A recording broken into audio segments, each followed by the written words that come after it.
வணக்கம். நான் உங்களுடைய சரவணகுமரன் ஐஆர்எஸ்.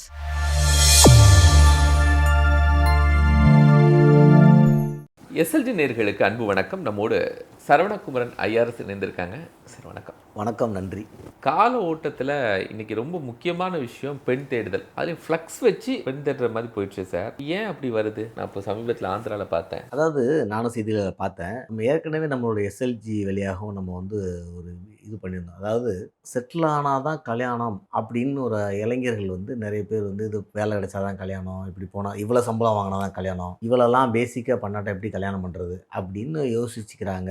அதனால் இந்த நம்ம மினிமம் ஏஜ் கல்யாணத்துக்கு நம்ம மினிமம் ஏஜ் ஃபிக்ஸ் பண்ணோம். இது கீழே கல்யாணம் பண்ணக்கூடாது. எதுக்காக? எல்லா கல்யாணம் அந்த ஏஜில் நடந்துட்டு இருந்துச்சு. 18 வயசு கீழே, 18 வயசுக்கு மேலே ஆக்கணும்னு நம்ம முயற்சி பண்ணிட்டு இருந்தபோது இப்போ மேக்ஸிமம் ஏஜ் ஃபிக்ஸ் பண்ண வேண்டிய ஒரு கட்டாயத்துக்கு வந்துட்டோம். அதாவது 25 வயசில் கல்யாணம் பண்ணு, 26 பண்ணு, 30க்குள்ளே பண்ணு. இப்போ பார்த்தீங்கன்னா 28, 29, 30 அந்த அதிகமான விஷயம் போயிட்டு இருக்கு. இது நம்ம பலவிதமாக அந்த மன வாழ்க்கையை பாதிக்குங்கிறது நான் அதை பதிவு பண்ணியிருந்தேன். பலவிதம் மன வாழ்க்கைனா ஒரு ஆண் பெண் 2 பேரும் அந்த ஏஜில் இணையும் போது தான், பேசும்பொழுது தான் அவங்களுக்குள்ள ஒரு புரிதல் நல்லாயிருக்கும், ஒரு எமோஷன் நிறையா பில்ட் ஆகும். அதான் 40 வருஷ வாழ்க்கையை எடுத்துகிட்டு போகும். அந்த டைமில் மென்டல் ப்ரெஷர்ஸ் ரொம்ப இருக்காது.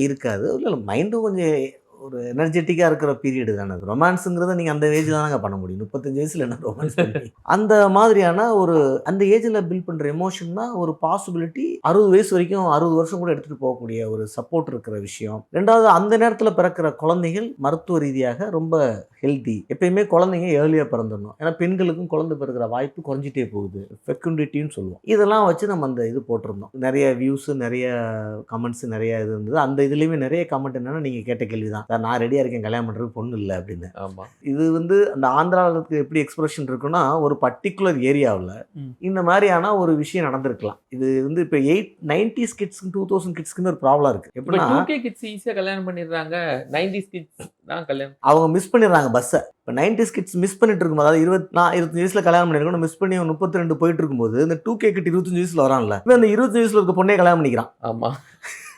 இப்போ 90s கிட்ஸ், அதனால 90s கிட்ஸில் நிறைய பேர் இந்த மேரேஜ் ஏஜ் கடந்து ஒரு ஸ்டேஜில் என்ன ஆகிடும்னா கடுப்பாயிடும். இனிமே என்னத்தை கல்யாணம் பண்ணிட்டு அப்படின்ட்டு ஒரு கடுப்பு விட்டுறாங்க. இது ஒரு கம்யூனிட்டியில இந்த மாரி நாம் பார்க்குறோம். ஒரு சில கம்யூனிட்டிஸில், சின்ன கம்யூனிட்டிஸில் மெயினாக பொண்ணு ஈஸியாக கிடைக்கிறது இல்லை. இப்போ அரேஞ்ச் மேரேஜ் தான் பண்ணிக்கணும்னு ஆசைப்படுற ஒரு கம்ஃபர்டபுளான பையனோ பொண்ணுக்கோ இந்த மாதிரி இடத்துல பிரச்சனை உண்டு. ஏன்னா அந்த கம்யூனிட்டியில் ஒரு பொண்ணுங்க ஒரு சாரார் டக்குன்னு மேரேஜ் ஆகி செட்டில் ஆகிறான்னு வச்சுங்களேன். 21 to 24 இருக்கிற பொண்ணுங்க டமால்னு ஒரு ஃபோர்ஸில் எல்லா சாஃப்ட்வேர் இன்ஜினியரிங் போறாங்க, எல்லாம் அப்படியே கல்யாணம் பண்ணிக்கிறாங்க, இல்லை பேங்க்கு போறாங்க கல்யாணம் பண்ணிக்கிறாங்க. வேற கம்யூனிட்டியில் இந்த கம்யூனிட்டியில் 26 வயசுல பொண்ணு பார்த்துட்டு இருப்பான்ல, திடீர்னு யாரும் இருக்க மாட்டான். ஸோ அப்போ ஒரு என்னடா நம்ம கம்யூனிட்டியில் பொண்ணு இல்லையா அப்படிங்கிற விஷயம் இப்போ நான் அதை பிராமணர் கம்யூனிட்டியில் பார்க்குறேன். பிராமணர் கம்யூனிட்டிலே ஐயங்கார்ஸில் இந்த எபிசோட பார்க்குறோம். இதுமாரி அது ஏரியா வைஸில் இந்தமாரி ஆயிரும் நிறைய. ஏன்னா இயற்கை எப்படி பண்ணுது, உலகத்தில் எங்கே போய் நீங்கள் ஒரு 100 ஆண் 100 பெண்ணை போட்டாலும் எல்லாரும் தமிழ்நாட்டில் ஆண் குழந்தை வேணும்னு ஆசைப்படுற போக்கு இன்னும் இந்தியாவில் அதிகம் இருக்குது, தமிழ்நாட்டிலையும் அதிகம் இருக்குது,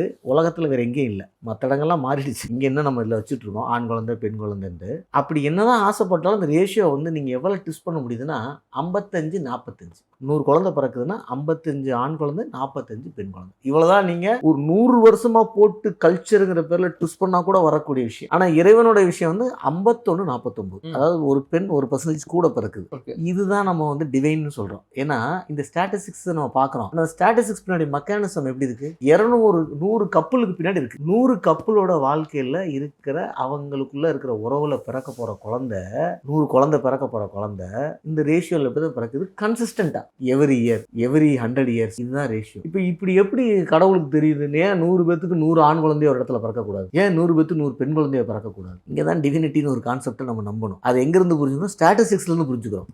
எப்படி தலைகள்னாலும் இப்படி தாண்டா குழந்தை பிறக்குது. அப்போ ஆணுக்கும் பெண்ணுக்கும் சரியான பேரை இறைவன் உருவாக்கிடுறான். ஒரு ஆண் பிறக்கும் போது அதுக்கான பெண் இருக்கு, பெண் பிறக்கும் போது ஒரு ஆண் இருந்துருது. ஏதோ ஒரு கம்யூனிட்டியில் 100 ஆணா பிறந்துச்சு சார் அப்படின்னு. ஏன்னா இது எப்படி ஒரு பிரிட்டிஷ்காரன் கண்டுபிடிக்கிறாங்கன்னா, ராஜஸ்தான்ல ஒரு அரண்மனைக்கு போறாரு ஹிஸ்டாரியன். போனால் வரிசையாக குழந்தைங்க ஃபோட்டோ ராஜா வீட்டில் எல்லாத்தையும் வரைஞ்சி வச்சிருப்பாங்கல்ல, வரிசையாக ஒரு 25 ஃபோட்டோ இருக்குது. அப்போ பார்த்துட்டே வரவர், என்ன ஒன்று கூட பெண் குழந்தையே காணோன்றாரு. எங்கள் குடும்பத்தில் பெண் குழந்தையே பிறக்கவில்லை. உடனே அவருக்கு டவுட் வந்துடுது. எப்படிடா ஹிஸ்ட்ரியில் வந்து 100 வருஷம் 200 வருஷம் இன்னும் குழந்தை பிறந்திருக்கு, அவள் பெண் வந்து வெளியிலேருந்து மட்டும்தான் வந்திருக்கு, மருமகளாக மட்டும்தான் வந்திருக்கே தவிர ஒரு மகள் கூட கிடையாது. அப்புறம் வந்து கண்டுபிடிக்கிறானுங்க இந்தமாரி ஃபீமேல் இன்ஃபான்டிசைடு இங்கே உசிலம்பட்டில் ஜாஸ்தின்னு சொல்லுவோம் தமிழ்நாட்டில். ஆனால் முதலாக இது ஒரு டாக்குமெண்டட் வந்து ராஜஸ்தான். அப்போ ஃபீமேல் இன்ஃபான்டிசைடு ஃபர்டிசைடு, பெண் குழந்தை பிறந்தா நமக்கு இன்னொருத்தர் போய் நிற்க வேண்டியிருக்கும், கொஞ்சம் இறங்கணும், கௌரவம் இறங்கிரும், கல்யாணம் பண்ணால் சொத்து வெளியே போயிடும். இந்த மாரியான காரணங்களுக்கு பெண் குழந்தையை பிறக்க விடாமல் அந்த சமஸ்தானம் ஒர்க் பண்ணியிருக்கு. இதை தவிர நமக்கு ஆண் பெண்ணுக்குள்ள பற்றாக்குறை வர வாய்ப்பு இல்லை. பற்றாக்குறை வருதுன்னா ஒன்று கிடைக்கலன்னா கண்டிப்பாக அதோட காரணம் வந்து ஒரு கல்ச்சுரல் ரீசன். ஸோ இது வந்து அந்தந்த கம்யூனிட்டியில் வரலாம், அந்த லோக்கலில் வரலாம். நீங்கள் கட் அவுட்டை பார்க்கும்போது தெரியுது, நகரியில் வந்து ஏதோ ஒரு இடத்துல அங்கே பிறந்த அத்தனை பொண்ணுங்களும் டக்குன்னு வேகமாக கல்யாணமாகி ஒன்று ஃபாரினோ ஏதோ போயிட்டாங்க, லோக்கலில் பொண்ணுங்க எல்லாம் போயிடுச்சு. அப்போ நம்ம இதுக்கு என்ன பண்ணணும், கல்ச்சுரல் ரீதியாக ஆண்கள் புரிஞ்சுக்கணும், பெண்கள் வந்து அவங்கவுங்க ஒரு குடும்பத்தை உருவாக்குறதுக்கு வேகமாக தான் டிராவல் பண்ணுவாங்க. 21 வயசுல நம்ம சொல்றோம்ல, ஆணுக்கு ஏன் வயசு கூட வைக்கிறோம் கல்யாணத்துல பெண்ணை விடனா, பெண்ணோட மெச்சூரிட்டி கூட இருக்கும். 21 வயசு பெண்ணு 23 வயசு ஆணை விட அதிகமா திங்க் பண்ணுவா பை நாலேஜ். சொசைட்டி எப்படி எடுத்துட்டு போறது, நம்ம குடும்பத்தை எடுப்படும் வேகமா போவா. இவங்க வந்து கேஷுவலா நம்ம எப்படி இருந்தாலும் ஒரு பொண்ணு நம்மளை கட்டி தானே ஆகணும், எங்க போயிட போகுது அப்படின்னு சொன்னா இந்த மாதிரியான பிரச்சனைகள் வர வாய்ப்பு இருக்கு. ஸோ ஆண்களும் வந்து இன்னைக்கு பெண்களும் காம்படிட்டிவா மாறிட்டாங்க. ஒரு குடும்பம் மட்டும் இல்லை, கேரியர், எக்கனாமிக் டெவலப்மெண்ட், அவங்களோட மேட் சாய்ஸ் மேக்கிங் அந்த ரேஞ்சில் போயிடுச்சு. எங்கள் மாமாவை தான் கல்யாணம் பண்ணுவேன் அப்படிங்கிற மாதிரிலாம் இன்னைக்கு இருக்க வாய்ப்பு இல்லை. மாமாவே அந்த எலிஜிபிலிட்டிக்கு வந்தால் தான் நீ கல்யாணம். இப்போ முன்னாடிலாம் பொண்ணு கொடுக்கல, சொந்தத்துக்குள்ள அத்தை பொண்ணை கொடுக்கல மாமா, அதுவே ஒரு பெரிய பகையா இருக்கும். பெண்கள் தான் அதிகமாக உரிமையாக இருப்பாங்க, ஆண்கள் உரிமை கம்மி. இப்போ எங்கள் இதுலையுமே நீங்கள் கொண்டையங்கோட்டை மரவரில் பார்த்தீங்கன்னா, தாய்மா அந்த மாமா வந்து அந்த பொண்ணை கல்யாணம் பண்ணலன்னா அந்த பொண்ணு என்ன சீதனம் கேட்குறாளோ அதை கொடுத்துட்டு தான் ஒரு பொண்ணை கல்யாணம் பண்ண முடியும். இப்போ என்ன இருக்குன்னா, அது ஒரு அந்த பொண்ணுக்கு நோ சொல்கிற பவர் அந்த பொண்ணுக்கு தான் உண்டு. எனக்கு மாமா வேணான்னு சொல்கிற பவர் பொண்ணுக்கு தான். அந்த நோன்னு சொல்கிறதுக்கு இவர் எனக்கு கல்யாணம் நான் பண்ணிக்கிறேன் தனியா, எனக்கு இவ்வளோ கொடுத்துருன்னு சொல்லி சொத்து எவ்வளோ கேட்கோ கொடுத்துட்டு தான் இவர் இன்னொரு பொண்ணை கல்யாணம் பண்ணிக்கும், வெளி பொண்ணை. இன்னைக்கு மாமா தான் இப்போ பண்ண வேண்டியிருக்கு. அந்த அளவுக்கு காலம் மாறிடுச்சு. ஏன்னா அந்த பொண்ணு இன்னைக்கு படித்து வெளியே வந்து நிறைய டெவலப்மெண்ட், எக்கனாமி, எஜுகேஷன் எல்லாத்துல இருக்கும்போது அவள் வாழ்க்கைக்கு எது வேணும்னு யோசிக்கிறான். ஸோ அப்போ இந்த ஆண்கள் ரொம்ப கால்குலேட் பண்ணக்கூடாது. அழகான, அறிவான, நல்ல வேலை பார்க்குற, நல்ல படித்த, நல்ல குடும்பத்தில், இந்த மாதிரி பல சினாரியோஸை போட்டு இல்லை, பெண்கள் வேகமாக யோசிச்சிடுறாங்க, 21 வயசுல யோசிச்சிடுறாங்க. ஆண்களும் யோசிக்கிறோம், இப்போ எல்லாருமே யோசிக்காம எப்படி இருப்பாங்க. வேண்டிய விஷயங்கள், அது லவ் மேரேஜ் இருந்தால் அரேஞ்ச் மேரேஜாக இருந்தாலும், ஸோ 21 வயசுல நீங்களும் யோசிச்சு ஒரு நல்ல வாழ்க்கை அமைகிறதுக்கு என்னங்கிறத. ஏன்னா ஆண் வந்து ஆணை டிசிப்ளின் பண்ணுறது பெண் தானே. எல்லா ஸ்டேஜ்லேயும் ஆண் தன்னோட உடையை ஒழுங்காக வைக்கிறதும், தலையை சீவுறதும், என்ன தன்னை ஒழுங்காக ப்ரெசன்ட் பண்ணிக்கிறதும் பெண்ணுக்காக மட்டும்தானே. பெண்ணுக்கு அதை தாண்டி பல காரணங்கள் இருக்குது. தன்னை அழகுபடுத்திக்கிறதுக்கு பெண் தன்னை அழகாக பார்த்துப்பாங்க. ஆணுக்கு வந்து இதை விட்டால் வேறு இதே கிடையாது. ஸோ அதனால் இதுவும் ஒரு ஆணை டிசிப்ளின் பண்ண தான் போகுது இந்த விஷயமும் அப்படிங்கிறத நான் பார்க்கலாம்.